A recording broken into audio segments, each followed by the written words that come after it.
এইটা যখন জান্নাতের ফেরেশতারা যারা হুর এক একজনকে 70 করে হুর দিব, হুর মার পিছনে কোন সুন্দর রমণী রূপসী দুনিয়া না, এগুলা পানি খাইলে গলা দিয়ে পানি দেখা যাবে এরকম সুন্দর। জুড়ে বলেন সুবহানাল্লাহ। আমার নবী বলেন তো বাতাস এটা যখন বের হবে, এই বাতাস যখন হুরের গায়ে লাগে জান্নাতে, তো হুররা আল্লাহকে বলে, আল্লাহ এটা কোন মাস? এটা বলেন না, এটা জোরে বলেন না, এটা মা হাদা শাহর ইয়া রিদওয়ান। ও রিদওয়ান ফেরেশতা, জান্নাতের লিডার, জান্নাতের দারওয়ান ফেরেশতা, হুরকুল হদ, ওই জান্নাতের হুরক, জান্নাতের কি দারওয়ান পাহারাদার, তুমি বলো এটা কোন মাস?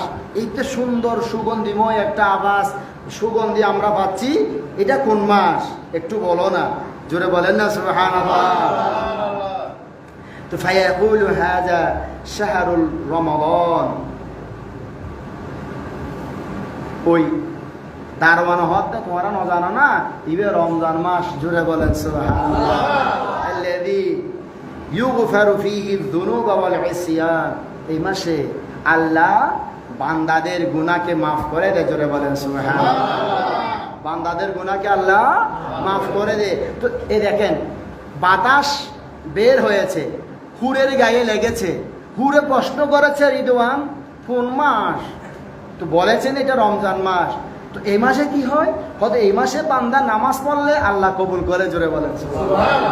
কোরআন তেলাওয়াত করলে আল্লাহ মাফ করে দেয় গুনাহ, জিকির করলে আল্লাহ তার জন্য জান্নাতে ঘর বানায়। তো ওই হুররা আল্লাহকে বলে, আল্লাহ রে, ওই সমস্ত বান্দা যাদের রোজা, তাহাজ্জুদের নামাজ, যাদের রোজ তাসবিহ, তাহলিল, সেহরি, ইফতারি আল্লাহ তুমি কবুল করেছো, আল্লাহ তাদেরকে আমাদের স্বামী হিসাবে কবুল করো। জোরে বলেন সুবহানাল্লাহ। জোরে বলেন না সুবহানাল্লাহ। আপনি দুনিয়া একটু কথা চিন্তা করে দেখেন, আমি আপনি দুনিয়ার মধ্যে তাসবিহ পড়লাম, হালাল রিজিক খাইলাম, সেহরি খাইলাম, তাহাজ্জুদের নামাজ আদায় করলাম, সব কার জন্য? আমার